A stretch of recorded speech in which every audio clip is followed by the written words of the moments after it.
টানা 28 ম্যাচ অপরাজিত। গেল বছর আর্জেন্টিনা ও ব্রাজিলকে হারিয়ে দেয়া উরুগুয়েকেও ছাড় দিল না জেমস রদ্রিগেজের কলম্বিয়া। মার্সেলো রিয়েলসার দলটিকে বলা হচ্ছিল এবারের কোপা আমেরিকার অন্যতম সেরা এক দল। ট্যাকটিক্সের কারণেই কিনা উরুগুয়ের পক্ষে বাজি ধরেছিলেন অনেকেই, কিন্তু নেস্তর লরেঞ্জোর দলটা যেন রীতিমতো অপ্রতিরোধ্য। লাতিনের খেলায় শিল্পের ছাপ হারিয়েছে বহু আগেই, সেই জায়গায় এখন এসেছে শরীরী ফুটবল। উরুগুয়ে এবং কলম্বিয়ার ম্যাচেও দেখা গেল তা। 6 হলুদ কার্ড, 1 লাল কার্ড আর 24 ফাউলের ম্যাচের ফল নির্ধারণ করলেন জেফারসন লারমা। পুরো আসরে দারুণ ছন্দে থাকা এই মিডফিল্ডারের একমাত্র গোলে 2024 কোপা আমেরিকার ফাইনালে কলম্বিয়া, যেখানে তাদের প্রতিপক্ষ লিওনেল মেসির আর্জেন্টিনা। বাংলাদেশ সময় আগামী সোমবার মায়ামির হার্ড রক স্টেডিয়ামে এবারের কোপা আমেরিকার ফাইনালে খেলতে নামবে আর্জেন্টিনা ও কলম্বিয়া। এর আগে একবারই দুই দলের দেখা হয়েছিল কোপা আমেরিকার ফাইনালে। 1991 সালের সেই ফাইনালে 2-1 গোলে জয় নিয়ে ফেরে আর্জেন্টিনা। ব্রাজিল এবং আর্জেন্টিনার উন্মাদনা ছাপিয়ে এবারের আসরের সবচেয়ে আলোচিত দুই দল কলম্বিয়া ও উরুগুয়ে। দুই দলেরই সাম্প্রতিক রেকর্ড ছিল দুর্দান্ত। 1960 সালের পর থেকে একই বছরে আর্জেন্টিনা ও ব্রাজিলকে হারানো একমাত্র দল ছিল উরুগুয়ে। এবারের আসরেই তারা বিদায় করেছে ব্রাজিলকে। অন্যদিকে কলম্বিয়া গেল কয়েক বছর ধরেই আছে দারুণ ছন্দে। টানা 27 ম্যাচ হারের মুখ দেখেনি তারা। নর্থ ক্যারোলিনায় তাই দারুণ এক ফুটবলের অপেক্ষায় ছিলেন ফুটবলের ভক্তরা, কিন্তু দুই দলের কারো খেলাতেই দেখা গেল না সুস্পষ্ট পরিকল্পনার ছাপ। কলম্বিয়া বরাবরই জেমস রদ্রিগেজ এবং লুইস সুয়ারেজের গতিশীল ফুটবলের উপর নির্ভর করেছে।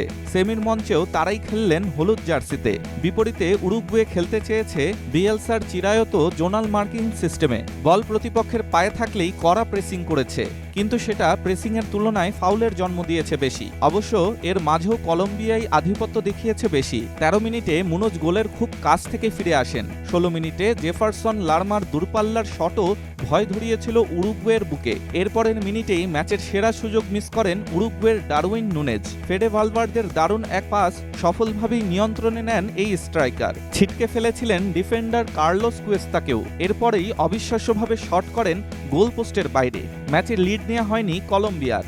28 মিনিটে আরও একবার সুযোগ পেয়েছিলেন নুনেজ। এবারও সেই একইভাবে শেষ ডিফেন্ডারকে পাশ কাটিয়ে চলে গিয়েছিলেন গোলের খুব কাছে, কিন্তু ফলাফল একই, বল রাখতে পারেননি পোস্টে। এমন মিসের শাস্তিটাও কলম্বিয়া দিল মিনিট 10 পর। কর্নার থেকে জেমস রদ্রিগেজ বল রেখেছিলেন দূরের পোস্টে, সেখান থেকেই মাথা ছুঁইয়ে দলকে গোল এনে দেন জেফারসন লারমা। ম্যাচের 44 মিনিটে উরুগুয়ের ম্যানুয়েল উগার্তেকে মেজাজ হারিয়ে কনুই দিয়ে ধাক্কা দেন মুনোজ।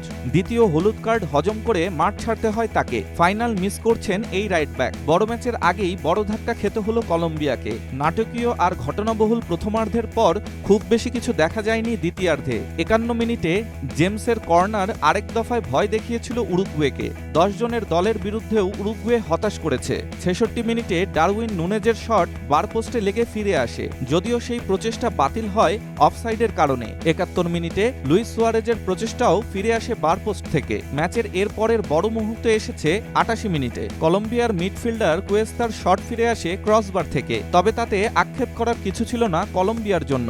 ডিফেন্স শক্ত রেখেই অতিরিক্ত 7 মিনিট পার করে দেয় তারা। তাতেই 2001 সালের পর 23 বছরের অপেক্ষা শেষে ফাইনালের টিকিট কাটল কলম্বিয়া।